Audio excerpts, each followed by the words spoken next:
millions of possible ways to approach playing a guitar solo.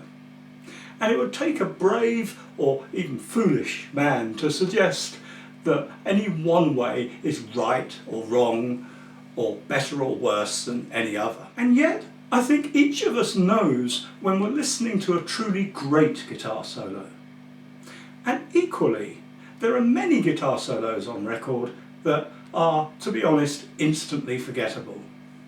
In this lesson, I just want to point out the importance of creating a solo that flows from one lick to the next in a way that keeps the audience listening. And the basis of this trick is one that's used in many different art forms.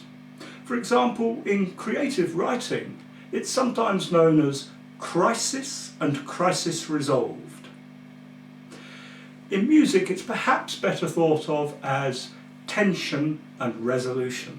Imagine watching a TV drama where a perfectly normal, happy bunch of people go through a series of everyday activities safely and happily, day after day. It wouldn't be long before you'd find yourself flipping over to another channel, searching for something a bit more engaging to watch. Well, it's the same with a song. And even the particularly short part of a song that we're focusing on, the guitar solo. To demonstrate this, I've picked what I would call a textbook solo. One that most of us will probably have heard, perhaps several times. This is Slash's solo to Guns N' Roses' version of Bob Dylan's Knocking on Heaven's Door.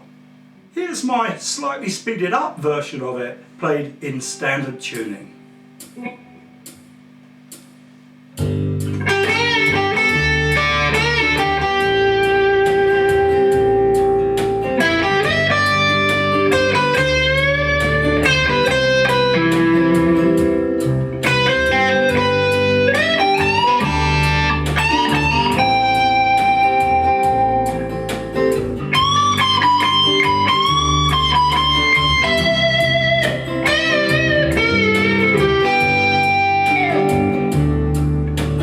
Notice that the solo starts by making a solid, neat, and in no way extravagant musical statement.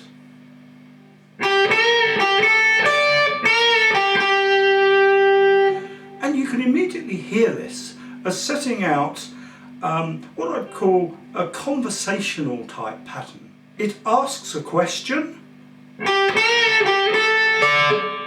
and then answers it. Almost like the opening of a Shakespeare monologue. To be or not to be? This makes the opening quite self-contained, quite resolved. So this is then followed by 3 phrases in quick succession that first take us away from the safe notes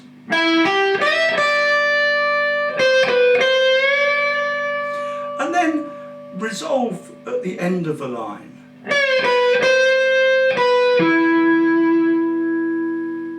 Then, just when we're settling down again, the next phrase clearly moves the solo up another level. For me, the nicest lick in the whole solo. And that's immediately followed by another pair of unresolved and then resolved licks. We now get to the climactic lick, and notice that we've been gradually working our way up the fretboard to the highest sounding part.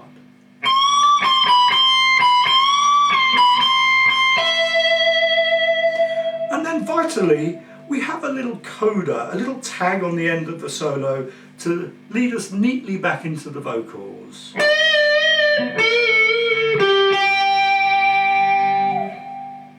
So in this solo, the guitarist is constantly teasing the audience, playing safe, then leaving things hanging, and then telling us it's all right after all. but then suddenly ripping aside the shower curtain to reveal the madman wielding the knife. Then working the plot up to a climax.